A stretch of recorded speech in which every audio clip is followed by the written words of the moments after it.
നമ്മുടെ വാക്കകത്ത് എല്ലില്ലാത്ത ഒരു അവയവമുണ്ട്. അതിനെ കടിഞ്ഞാടാൻ നാം ശ്രമിക്കണം. ചില ആളുകളുണ്ട് ലൈസൻസ് ഇല്ലാതെ വാ തുറന്നാൽ എന്തൊക്കെയോ വിളിച്ചു പറയുന്ന മ്ലേച്ഛം വാക്കുകൾ പറയുന്ന എത്രയോ പേർ. അത്തരക്കാരിൽ നാം പെട്ടുപോകരുത്.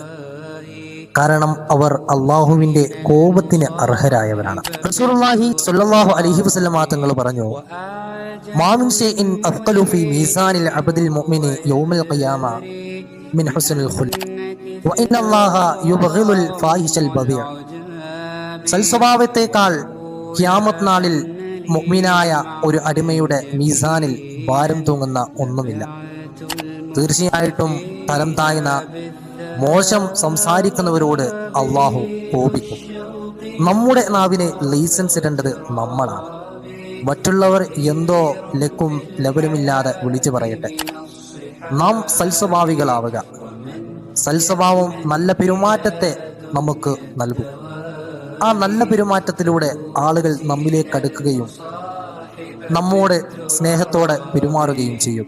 അത്തരക്കാരിലാണ് നാം ഉൾപ്പെടേണ്ടത്. ആ സൽസ്വഭാവം നാളെ ആഖിറത്തിൽ മീസാനിൽ ഭാരം തൂങ്ങുന്നതിലേക്കും നമ്മെ നയിക്കും. അല്ലാഹു സുബ്ഹാനഹു വ തആല അള്ളാഹു പൊരുത്തപ്പെടുന്ന ജീവിതത്തിൽ സൽസ്വഭാവിയായി കൊണ്ട് ജീവിക്കാൻ നമുക്ക് തൗഫീഖ് നൽകട്ടെ.